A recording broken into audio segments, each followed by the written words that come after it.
Hello and welcome to today's podcast about project management. Today's topic is good and bad project management. We're going to analyze an interview we did earlier with a project manager named Andreas Örn at Ramboll.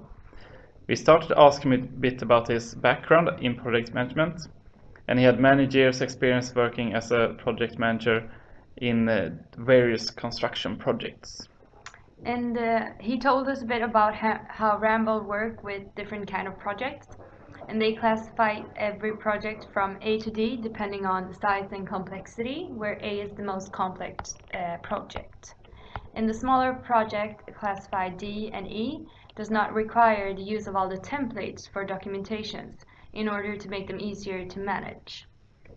Then he told us something about a good project that he was involved in, and it was a construction project that they took over a piece of an ongoing project that was classified as a C project, so it was a medium-sized project.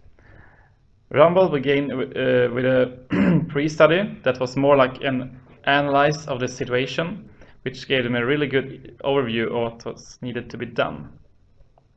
They had really nice structure during the whole project. For example, they had a VBS and Gantt scheme on a board with post-it notes, which made it easy to overview the whole project. They also had a good structure and communication with the client, which led to that the project was really successful for both Ramboll and the client. And Ramboll earned a lot of money during this project. That was nice as well. And the bad project was also a construction project, but in an ongoing business. And this project also began with a pre-study. However, it was not made properly, and they felt that the project began too early. And this led to unclear deadlines, and no one knew what to do. And no documentation was made throughout the project, and there was no documentation about what to do. And there was also no understanding of what was ordered and what should be delivered. And this also led to the project to change throughout, and other things were done outside what had been calculated for.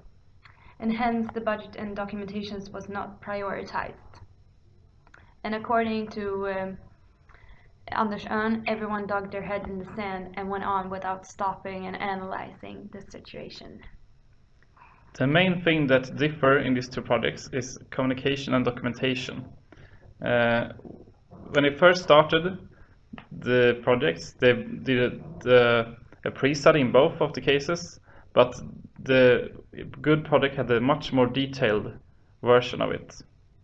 And as the theory says, the pre-study should be a study about whether or not the project will be able to succeed or not, or if we can do the project as we want to plan for. And as we can see here, the analysis of the situation was a good pre-study because it was detailed, and the pre-study that was not good led to the project beginning too early, and maybe was the reason why it was not successful. And the communication with the client is also very important, as you can see. In the bad projects, they had more or less no communication with the client at all.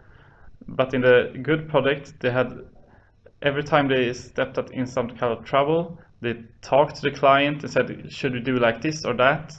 And then they had good documentation over that, so it was no problem in the end getting paid for what they had done. And one lesson learned is that to always have contract on papers. Yeah. So everyone knows what to do. For example, there was one documentation just for the renovation had started on floor 4, and the next, the renovation has been finished. Yeah, so they had no idea what to get paid for because they didn't even know what they had done on that floor. Yeah. And also in the more successful project, they had a work breakdown structure and Gantt chart up on the wall as post-it notes, and this made it very clear to them what to do. And it was documented throughout the project what had been done and what to do next. Yeah. So conclusion regarding these two projects and the difference is that communication and documentation are vital parts to succeed with your project. Goodbye. Goodbye.